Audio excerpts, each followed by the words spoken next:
Thank you. Perfect. Just like we planned.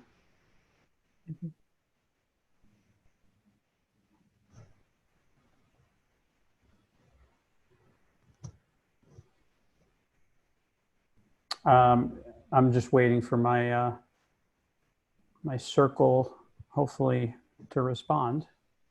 Sorry. A few more minutes, we can wait to get a few more people on. Yeah. Yeah. In the meantime, hopefully my computer cooperates.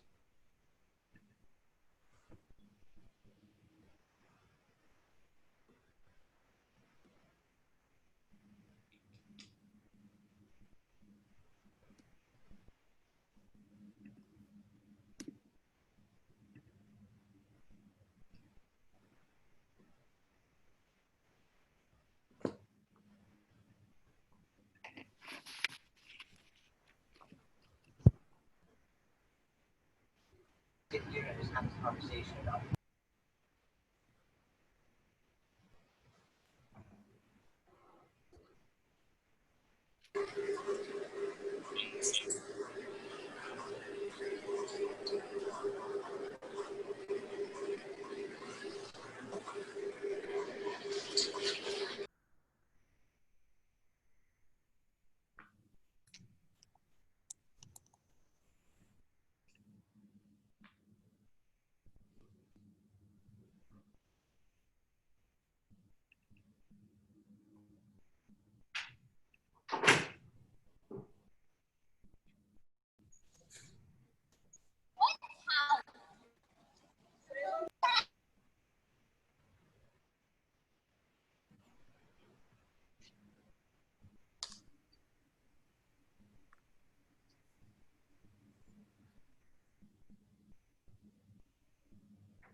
A couple more minutes, if that's okay with you guys, before we get started. See, I think 10 of the residents, some of them may be doubled up. Yeah, and of course, of the best times for this not to happen, my PowerPoint won't open. Oh, Just in the nick of time.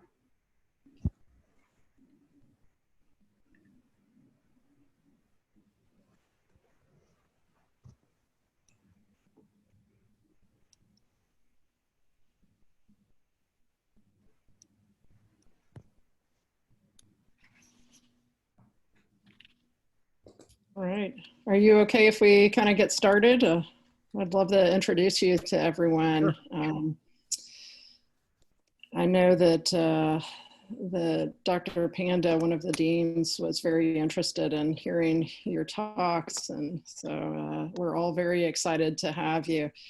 So when you start looking at wellness programs for orthopedics, there's not a whole lot out there, and which is unfortunate, but Alan Deutsch and Ashley Maltz have really been pioneers in this area. Alan is a shoulder and elbow surgeon in the Houston area. He's practiced there for over 20 years. He attended Albert Einstein University for his MD in New York, and then Case Western Reserve for orthopedic residency, and subsequently fellowships at University of Pennsylvania in shoulder and elbow surgery. And he's served as a staff faculty member at a number of different medical school and orthopedic training programs in Texas. And he and Dr. Maltz have put together wellness programs for some of those orthopedic programs. And so we're very fortunate to have them both join us. Dr. Ashley Maltz is a integrative medicine specialist. She's a Houston native and a graduate from the University of Texas, the other T at Austin, and then MD and Master of Public Health Training from the other UT.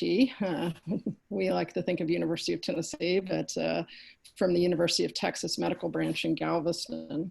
She completed internal medicine training and preventative medicine training at UTMB, and then subsequently an integrative medicine fellowship in Connecticut. And she really has a special interest in training in integrative medicine, combining Western and Eastern medicine, and really working on the whole patient and whole person.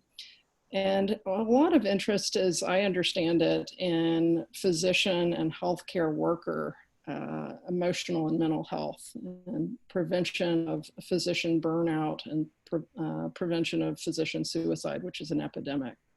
So we're so pleased to have both Dr. Deutsch and Dr. Maltze join us today, and really appreciate this, and I know we'll all learn something very important from your talks. Yes, and I want to apologize. I'm going to try to reboot my computer, but my PowerPoint won't start. So I hate to do that right at the beginning. I want to thank everybody for being here. Ashley, I'll be right back. I'm going to try to restart my computer. Do you want me to share your PowerPoint? Yeah. Why don't you start with your part of the talk, and I'll be right back. Okay. I'll be right back. Well, sorry about this. Let me find the slides. I had them, but now they're missing.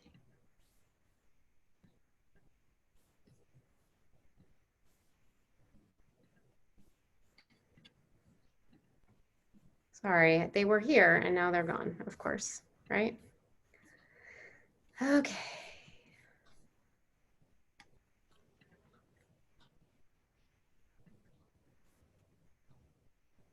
So,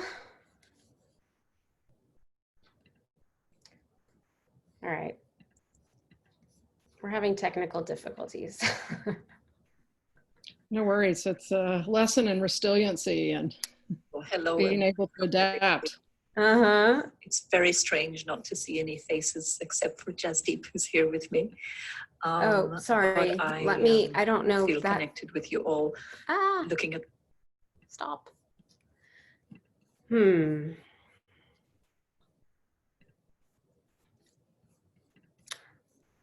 For some reason, this talk, it's not letting me open it.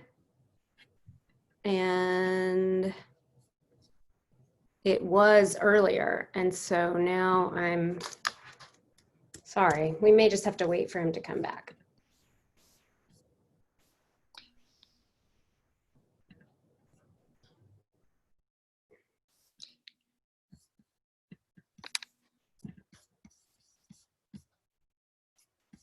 So yeah, sorry. I was just going to say that I do get confused about the University of T's, you know, I think of Texas, it's just kind of, oh, here we go. Okay, here we go. I got it. And I will share my screen.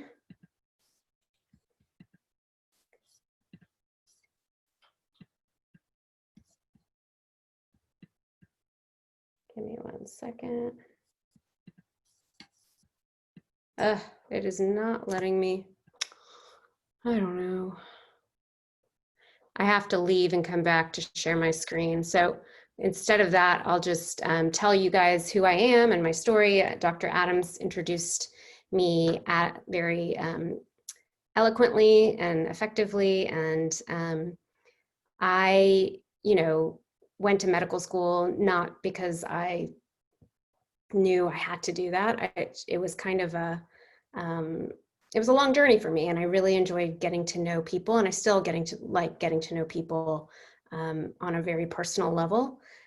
So med school, you know, I was a psychology major at University of Texas here in Austin, and found out, you know, kind of went through the motions, getting into med school, did all the things that I could, and it was probably one of the best experiences of my life in being in medical school. I loved being around so many intelligent, compassionate people who did just incredible things, like be it mission trips to Honduras or, all over the world, and found myself leaning towards more intellectualized,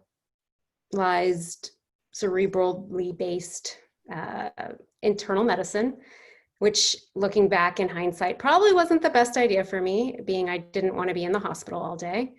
And but I did it nonetheless, because I kind of fell in love with it, and ended up being really burnt out after residency. Hi, Alan, can you hear us? Yeah, can you see my screen? Yes. So you can go to the next slide. I went on to pursue my passion, which was an integrative medicine fellowship. I didn't know that existed until my 4th year of residency, in my combined internal and preventive medicine residency. And it just was a breath of fresh air. I got to pursue subjects that made me feel good, and it was all about self-care, and I loved learning it all. So medical acupuncture, mind-body medicine, nutrition, hypnosis, all these really amazing modalities that tap into the body's innate ability to heal instead of, necessarily using a pharmaceutical. However, I could also use those things as well with my patients. So it was this great blending of modalities. I then moved to New Mexico and worked at the University of New Mexico as faculty for 2 years, in a wonderful center that had acupuncturists, chiropractors, massage therapists, energy healer medicine in a standardized way, and primary care, such as myself. And that was an interesting and eye-opening experience for me. I did experience burnout already in residency, when it's the most common, and then again during my time at New Mexico. And in May of 2015, I decided, I had heard of a woman, Pamela Weibel, out in Oregon, who leads these retreats to help doctors kind of start their own clinics with their dreams that they want. And I attended her retreat in Oregon, near Bend at Brighton Bush Springs. It was amazing. I highly recommend it, being there. And that's when I first learned about the physician suicide issue. I knew that most of us are high achievers, obviously. We're perfectionists, we are very driven, and yet I didn't really realize what an epidemic was happening, within our profession, and not just ours, nurses, social workers, EMTs, all what we call first responders. And this issue came to light at the retreat. So not only that, I just knew I was not happy in my job. So I left the University of New Mexico, and you can go to the next slide. Ended up moving back to Texas, which is home for me, obviously. Next slide, Alan, thanks.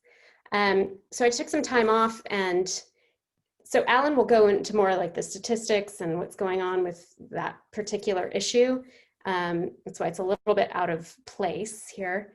But I teamed up with Dr. Weibel and formed a Facebook group for female physicians who, instead of just constantly, what was happening in a lot of the female physician groups was I would see a lot of complaining going on and not a whole lot of changing things, which, to be honest, is really hard when everything is stacked against us as physicians. So I started this Facebook group called Female Physicians United for Change, and it has a couple thousand women. And we started a petition to the ACGME and AAMC to track med student and physician suicides. we wanted policies requiring medical training programs to take concrete actions. This was back in 2015. So this was before, you know, these programs were implemented in every residency. We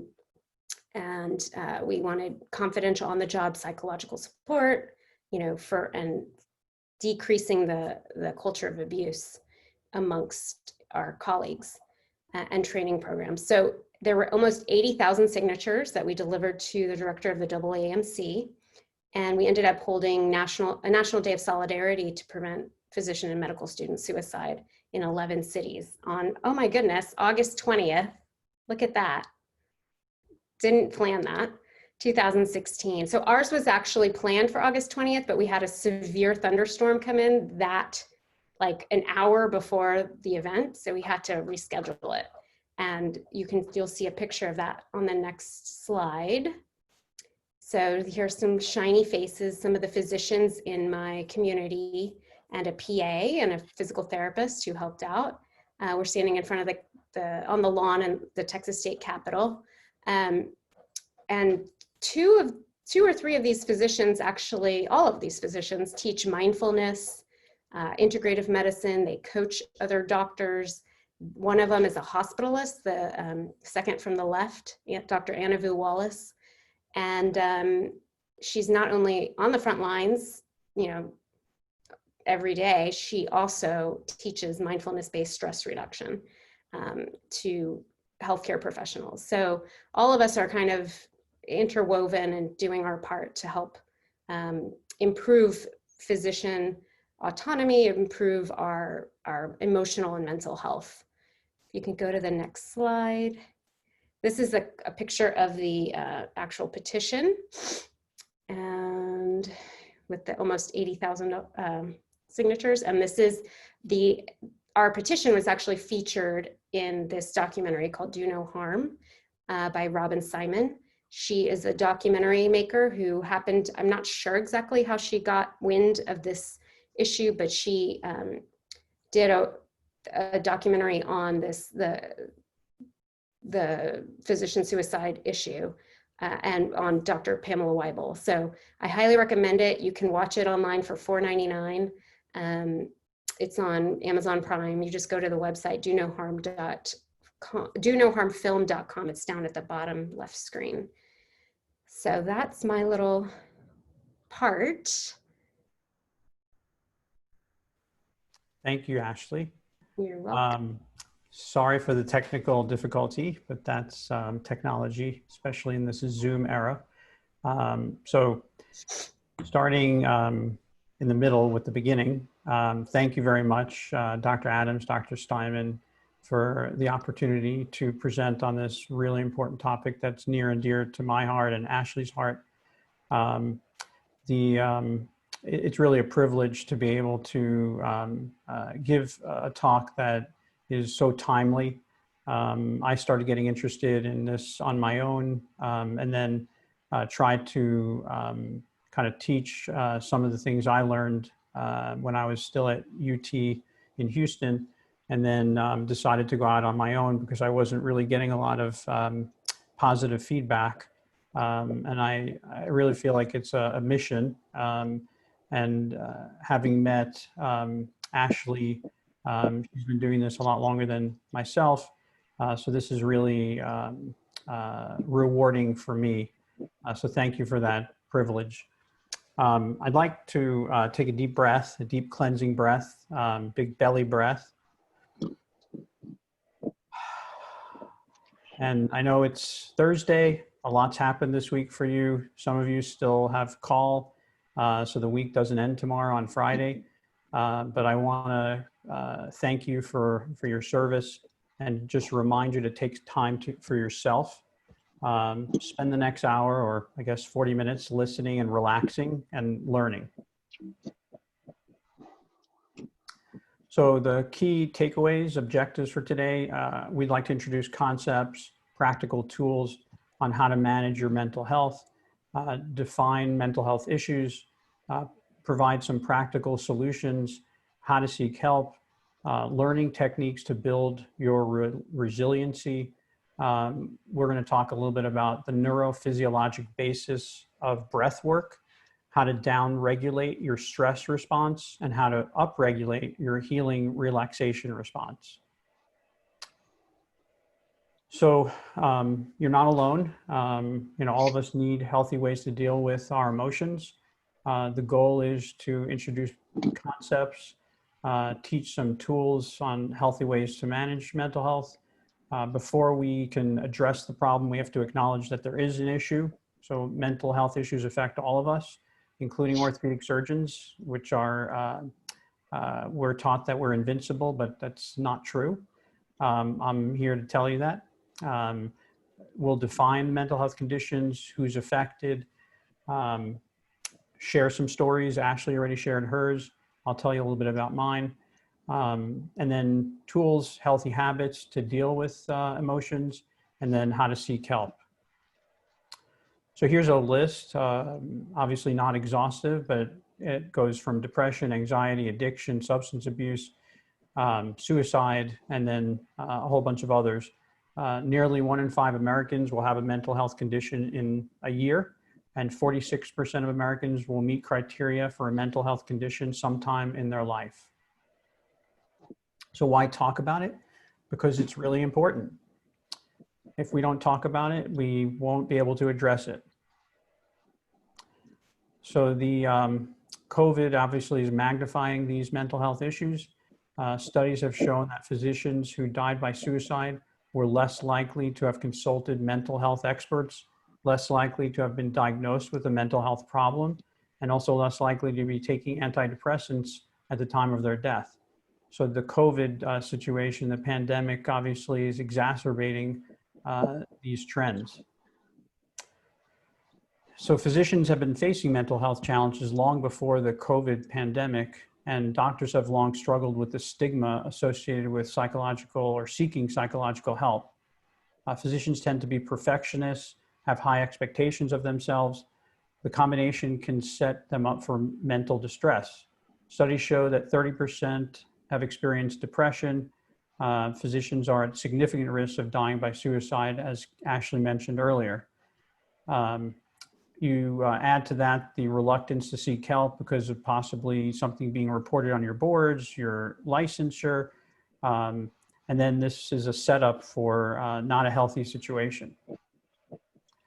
So physician suicide is something that is seldom spoken about. It's real. It's not okay. We'll be providing some educational materials, practical tools, and resources, including that video, Do No Harm. Strongly recommend that you view it. It's eye-opening. A lot of this stuff is simmering underneath the surface, and until somebody talks about it, it's just going to continue to build and build until there's something really horrible, tragic can happen. A lot of us are so used to being in this invincible mode, it becomes a shock when you see someone who commits suicide, because up until the end, they held it together. So please reach out, seek help. You're not alone. So does this affect orthopedic surgeons? Well, in fact, the highest rate of surgical specialty is orthopedic surgeons when it comes to suicide. Here's some images of some people. And the statistic on the left, it shows 148 surgeons by suicide. The orthopedists lead the pack when it comes to surgical specialties. So how do we manage our mental health? Mentorship and teaching resiliency. It's not easy to teach resiliency in the classroom, but it's crucial. It's beyond just memorization, calculations, or a talk. It requires interaction, engagement, it requires action and connection, and it requires forming healthy habits. So what is resiliency?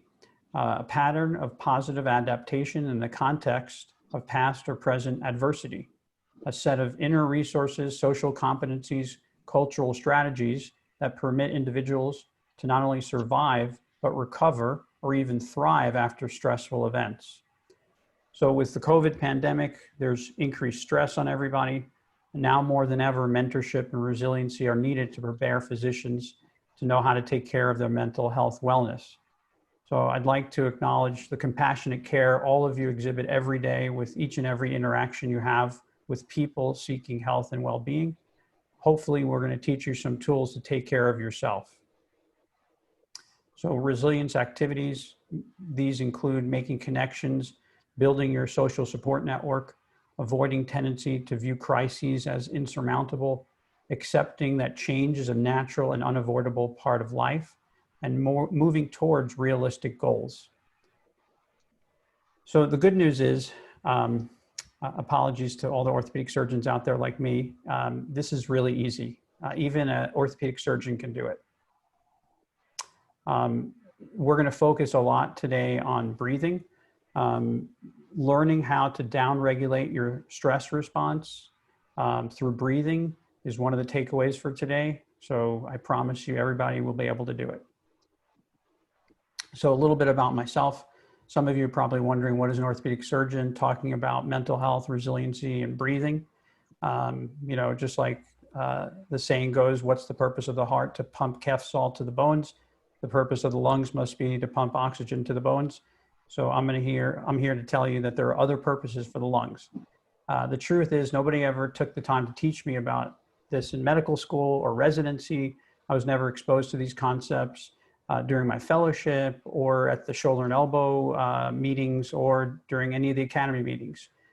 In fact, I submitted something at the encouragement of Dr. Steinman and Dr. Adams for an instructional course lecture, and I had trouble finding what box to check. There was nothing, no category that even included this type of a topic.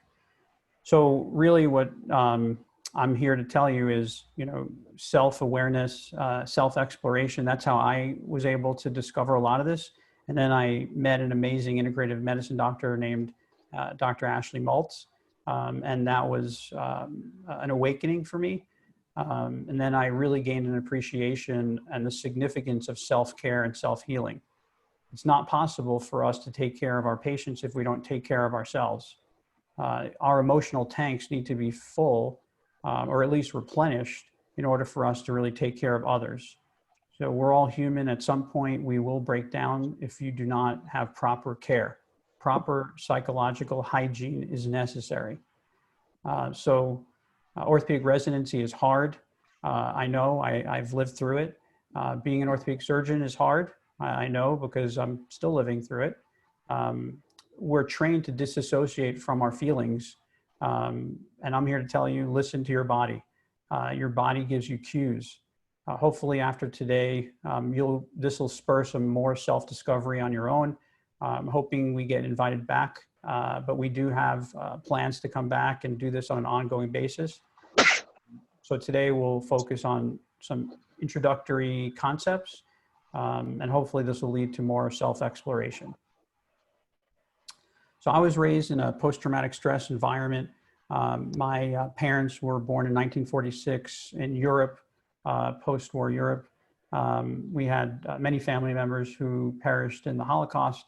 And the significance of that is we lived in this scarcity mentality with lots of post-traumatic stress.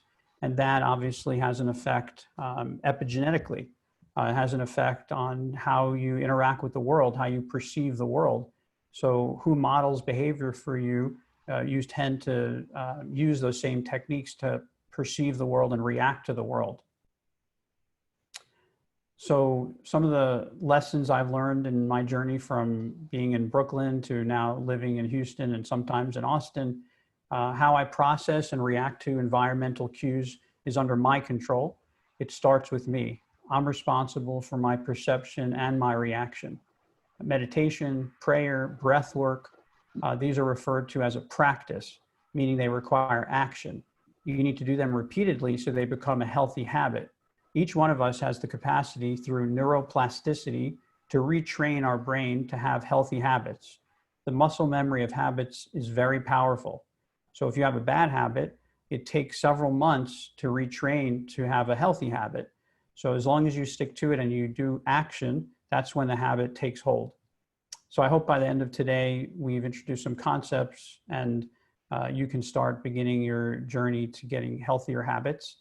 But here's several books that I've read among many, and the topics you can see listed here, everything from quantum mechanics to integrative medicine to Buddhism, mysticism, and obviously on top of that, keeping up with my continuing medical education courses on orthopedic surgery. So you have to take care of yourself is the take-home message. So the evolution of anxiety, how the human brain and stress evolved. I'm just going to go over some of this. So feeling safe, one of the most basic human needs is to feel safe. The other is survival. The benefits of feeling safe and secure includes release of reward hormones, relaxation. You feel free to interact with the world in a meaningful and effective manner. When you feel constantly under threat, your short and long-term quality of life is compromised.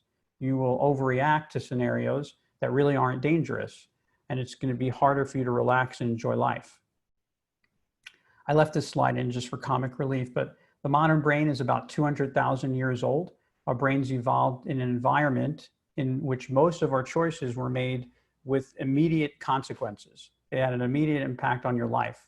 Example, if a lion is suddenly on the plain in the desert and you feel stress, you run away. You're not going to be thinking, let's calculate how fast the lion's running. If I zigzag, you're just going to run. That's your stress response. That's deep within your brainstem. So our brains have evolved to use stress to help solve short-term acute problems. The pace of change in our society has increased exponentially compared to prehistoric times. So in the last 100 years, we've seen the rise of the car, the airplane, the television, the computer, the smartphone, the internet, Honey Boo Boo, Kim Kardashian, Kanye West, and Donald Trump. So today, most choices we make don't benefit us immediately. Most aspects of modern society are designed to delay rewards until sometime in the future.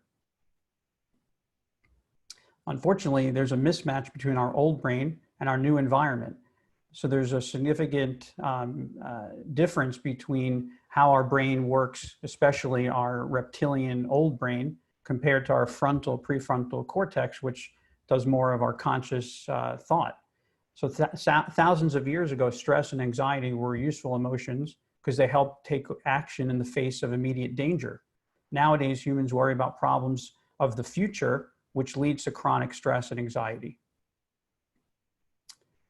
So in summary, stress remains a useful emotion because it helps us take action. Our aptitude to deal with stress can be overwhelming. Our brain controls and regulates systems involved in stress, and these include the sympathetic, parasympathetic, immune, and neuroendocrine systems. So now we're going to talk about the science behind how our perception is our reality. So how we assess threats, real or imagined, our self-talk, what we worry about, our mindset, our attitude. If we improve how we process our environment, how we receive environmental cues, then our reality will be a much happier and safer and more pleasant reality. I strongly recommend reading this book. Bruce Lipton is a cell biologist. He pioneered the understanding of how we perceive our environment and how that affects our body. His research revealed that the environment operating through the cell membrane controls the behavior and physiology of the cell, turning genes on and off. His discoveries led to the science of epigenetics. And one of his sayings was, the character of our lives is determined by our responses to environmental signals. So this is how we biohack our body through the vagus nerve, self-regulation of the parasympathetic tone through breath and movement. So we're capable of consciously influencing our autonomic regulatory system to promote physical, mental, and social wellness and well-being for self-regulation and resilience through breath and movement. The vagus nerve is involved in nearly every physiologic action in the human body. Harnessing its power can have an immediate and dramatic impact on your well-being. Simple movement and breath exercise can be done to manually stimulate the vagus nerve in times of stress to trigger the body's natural relaxation response. So what is the vagus nerve? This is not a test, I'll tell you. The 10th cranial nerve originating in the brainstem, traveling through the face, neck, lungs, heart, diaphragm, that's real important, the stomach, the spleen, intestines, colon, liver, and kidneys. And you can see a image of the different areas. The vagus nerve represents the main component of the parasympathetic nervous system, which oversees control of mood, immune response, digestion, and heart rate. It regulates the stress response and can be influenced by breathing. Increased vagal tone through meditation and yoga contribute to resilience and the mitigation of anxiety symptoms. Polyvagal theory, there are 3 neural circuits involved in evaluating and reacting to our environment. And this is something that Dr. Stephen Porges has proposed. There are 3 different mechanisms. There are hierarchy. The autonomic nervous system responds to cues in the environment in a specific, predictable way. Neuroception, our autonomic nervous system subconsciously evaluates and responds to cues of safety or danger in our environment. And this is referred to as detection without awareness. Co-regulation, this is where there is mutual regulation of the physiologic state between individuals. It's our biologic need to connect. This is neuroception. Our nervous system, through a process called neuroception, instinctively evaluates whether or not we're safe. In response to neuroception, our autonomic arousal will fluctuate to a level that supports adaptive behavior. When our arousal level is inside our window of tolerance, we feel safe and function at our best. Here's an image, the consideration of what is a window of tolerance. So inside this window, when an individual is pushed out of their window of tolerance, their thinking brain stops functioning and their limbic system takes over. Before they can make sense of the situation, they need to find their way back to their window of tolerance. So being in a hyper-aroused state or hypo-aroused state is not functional. You want to be in this optimal range within your window of tolerance to be able to react with a healthy way. So I mentioned biohacking, the physiologic basis for improving our mind and our body. So what is biohacking? What is it good for? Biohacking is a term I'm using today to refer to our ability to modify our way of perceiving or reacting to our environment. Our brains are still hardwired to perceive and react to stress with a survival mentality. Think about road rage or how you flinch when you thought there was a spider or a snake. Our brains are hardwired to perceive threats in order to survive. There are several ways to mitigate that stress response.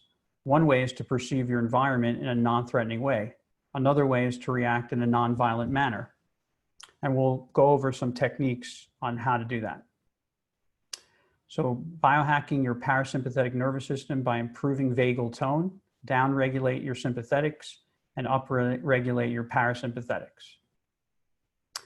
So this is really interesting research that was done through voluntary behaviors and neural exercises. We can enhance the vagal regulation of the autonomic nervous system. And this is described basically in prayer, in contemplative practices such as meditation and yoga. So this is out of Stephen Porges's work. He compared ancient rituals like prayer with contemplative practices like meditation and yoga. What they have in common is the activation of the vagus nerve. In other words, humans have been practicing self-soothing healing rituals that down-regulate their stress response for thousands of years. Contemplative practices and ancient rituals are specific voluntary behaviors that function as neural exercises, enhancing vagal regulation of the autonomic nervous system. Breathing exercises, vocalizations, chanting, posture shifts, prayer, they all trigger a physiologic state mediated by the vagal pathways to foster health and optimize your subjective experiences. So some practical tools. Harnessing the power of the vagus nerve can have a dramatic impact on your well-being. The easiest way is through slow, deep, diaphragmatic breathing that emphasizes elongation of the exhale. And in a few minutes, Ashley will demonstrate that with everybody. I can attest it's life-changing. Before you start surgery, you're doing your scrub of your hands. And if you do your breath work, you're going to go into a flow state and your surgery will go better. Before you go home, if you're having a stressful day, all these things, I'm speaking from experience, this really works. So clinical evidence has shown that mindfulness meditation results in changes in brain activity and brain structure. Neuroimaging shows that it activates complex, large-scale brain activity. It reduces anxiety, depression, stress, and improves emotional regulation. It exerts a beneficial health effect and also benefits your cognitive performance. Sympathetic and parasympathetic systems maintain health and growth and restoration. This polyvagal theory was studied along with yoga therapy and basically showed that there's a beneficial effect through self-regulation, improving resilience by practicing these different techniques. So here are different ways to stimulate the vagus nerve. We'll focus today on the breathing, but humming a song, speaking because of the connection to the vocal cords, washing your face with cold water, meditating, balancing the gut biome. So eating right will actually have a positive feedback loop to the vagus nerve. So hopefully this will spur some more self-exploration to learn different techniques. One of the biggest ones is to train yourself to witness your physiologic shifts. So observe your thoughts, observe your body, pause, create a space that allows you to reclaim sovereignty over yourself. It'll prevent you from being reactive. Our brain perceives a threat, secretes neurohormones that are very powerful. But with practice, we have the ability to create new habits, to not immediately respond, to allow the stress response to subside, to create that pause, to create that space. I believe this is the time that we're going to hand it over to Dr. Ashley Maltz. Thanks for that. So basically, Alan kind of summarized and went into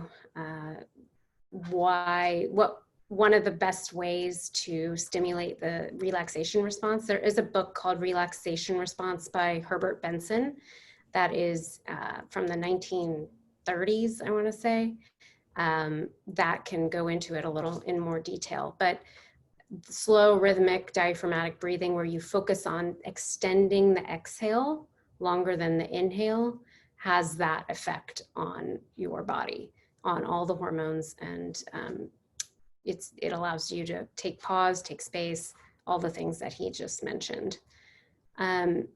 I will teach you a quick and easy way to tap into that right now on the next slide.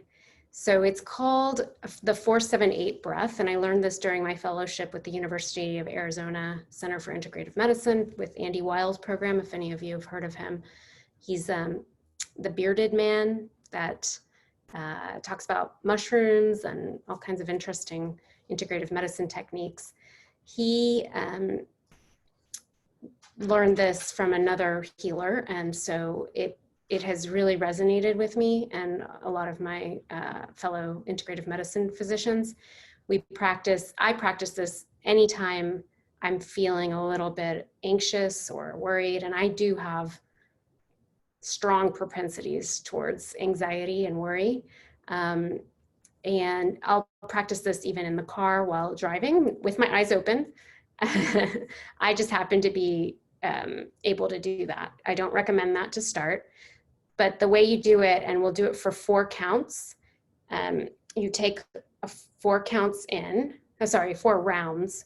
You take a 4 count inhale, 1, 2, 3, 4. You hold that breath for 7 counts. 1, 2, 3, 4, 5, 6, 7. And then you exhale for 8. Some people speed it up a little, some people make it longer. It really depends on your lung capacity. The more you do it, obviously, the longer you can hold your breath. And it's just the ratios that are important. So 4, 7, 8. If that doesn't resonate with you, you can do 4, 4, and 4, and that's called a box breathing. So in for 4, hold for 4, out for 4. But this physiologically changes your body. So your heart rate will go down, your blood pressure will go down. You can get dizzy after 4 rounds. That's why we recommend just starting with 4 rounds instead of 6, which I do. So we'll go ahead and do that right now. If you could put your feet on the ground and your back up straight. You can assume a very gentle posture, just with your head up, as if you have a string holding your head up, the crown. And you can either look down at the floor very gently, like soft gaze is what meditation teachers call it, or you can close your eyes if you feel comfortable. I like to close my eyes. It helps me tune out a lot of the rest of the world. And I'll count you through it. And what you want to do is breathe down into your belly. So if any of you have ever been to yoga, they say take a deep breath in your belly, deep belly breathing. So you want to think soft belly, and lowering that diaphragm allows more oxygen to come in to your lungs, which helps all of your systems work better. So if you want to put one hand on your heart, one hand on your belly, it might help you keep track of your belly a little bit better. It's not breathing up here. That causes hyperventilation. We don't want that. That's less oxygen. We want more oxygen. So as if your belly's a balloon, you're going to inhale for 4.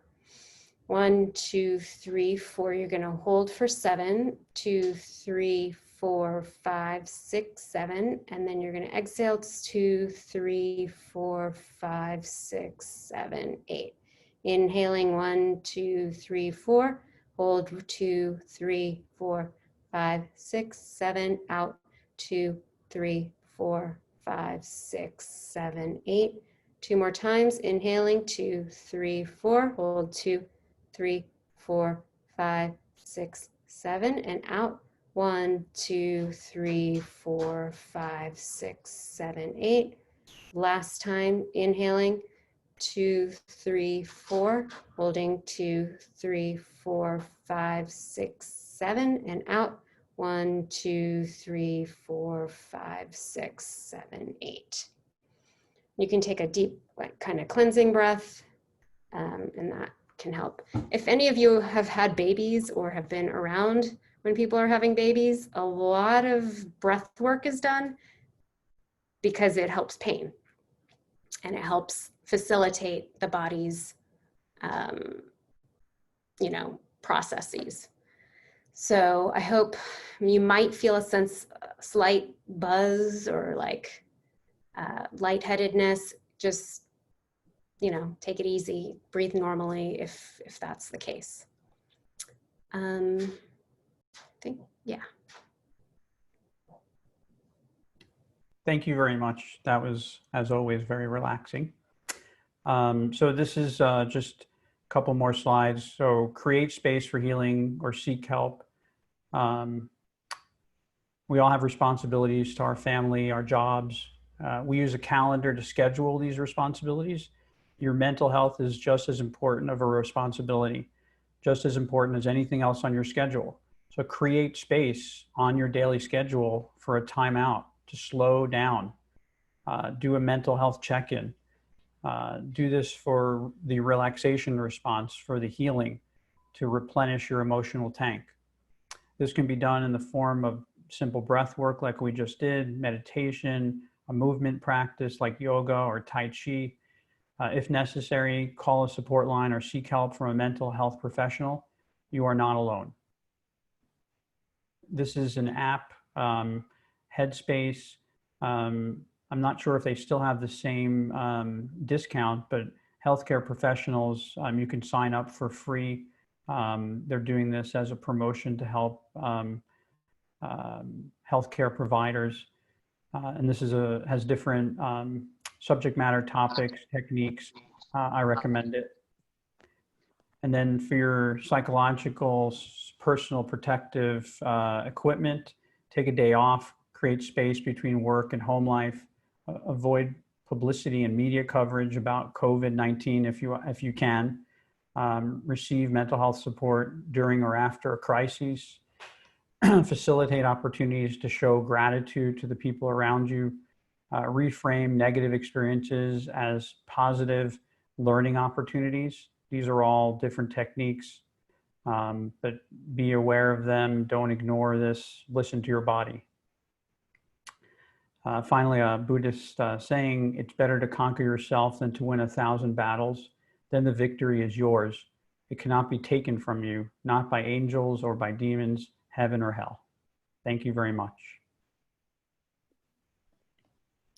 I will just offer one more thing. If any of you are ever struggling and you want to reach out to either Alan or I, we can give our information to Drs. Steinman and Adams. Thank you so much, Dr. Maltz and Dr. Deutsch. That was a really eye-opening and tremendous introduction to why it's important to think about these things. And I love that you gave us something practical.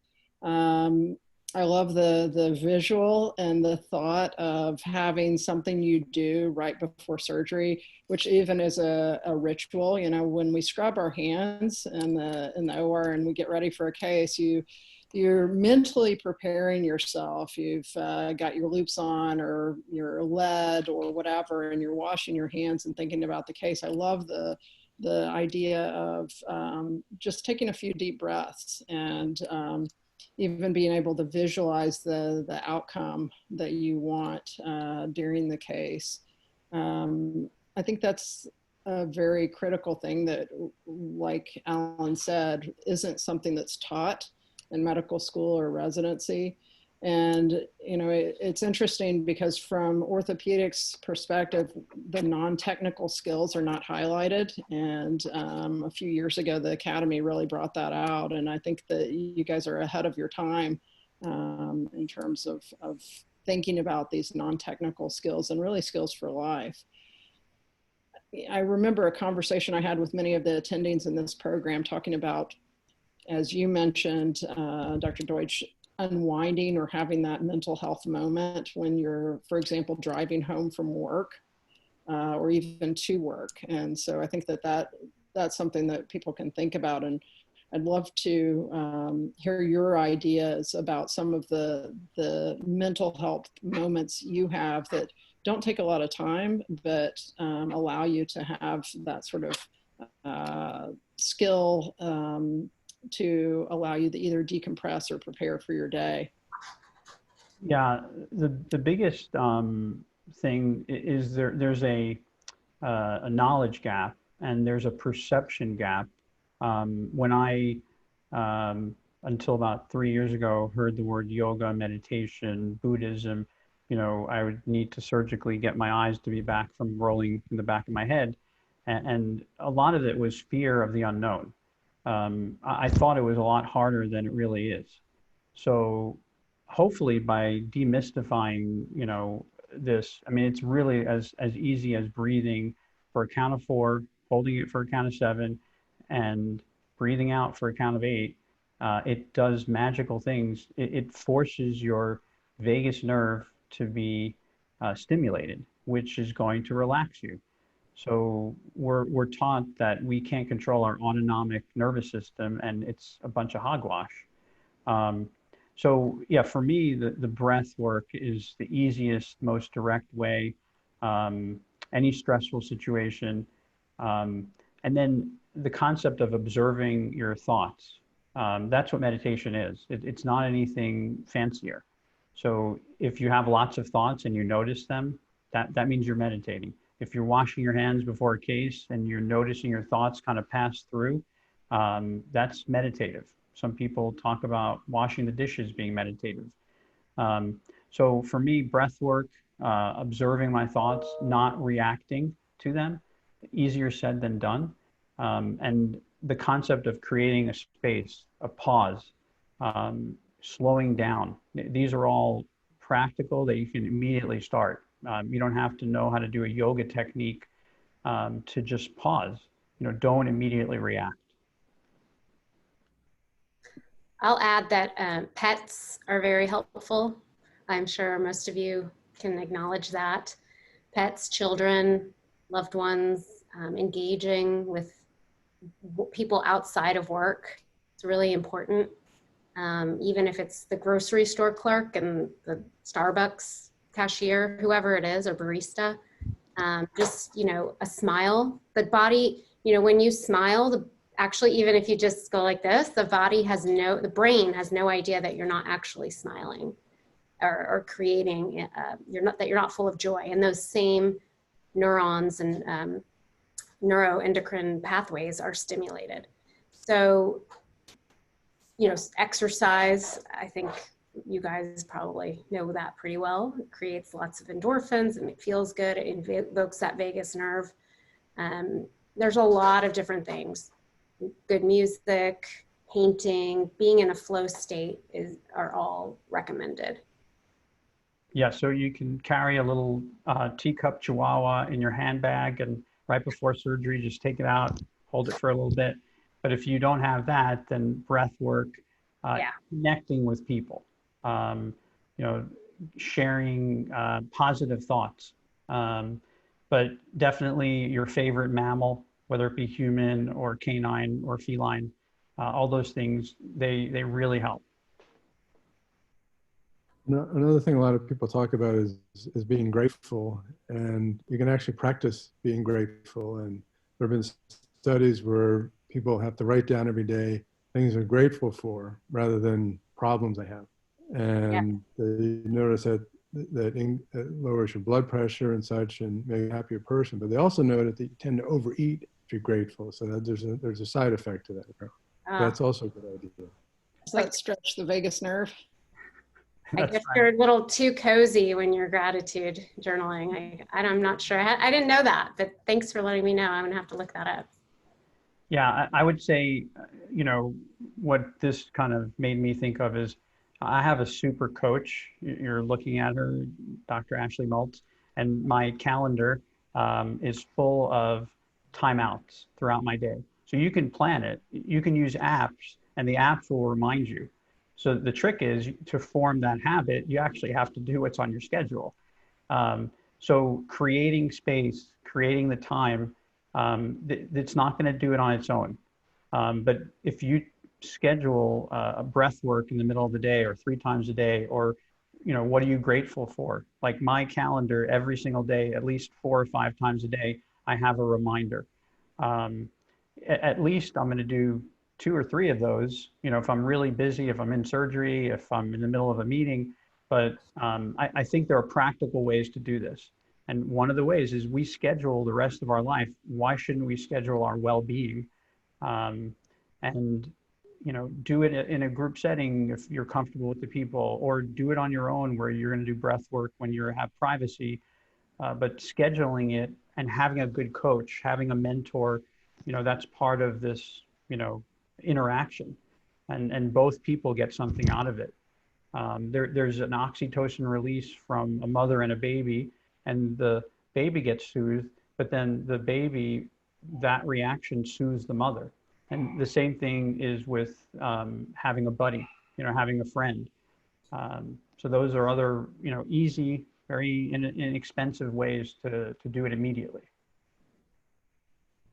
Great advice. Any questions from the residents?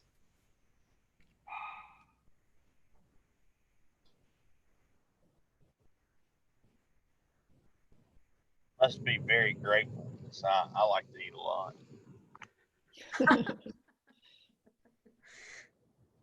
Does anybody? I'm very grateful that, for the patient. I also hear that Dr. Reed is interested in not getting a pet, but getting some chickens. So do those count? You said mammals.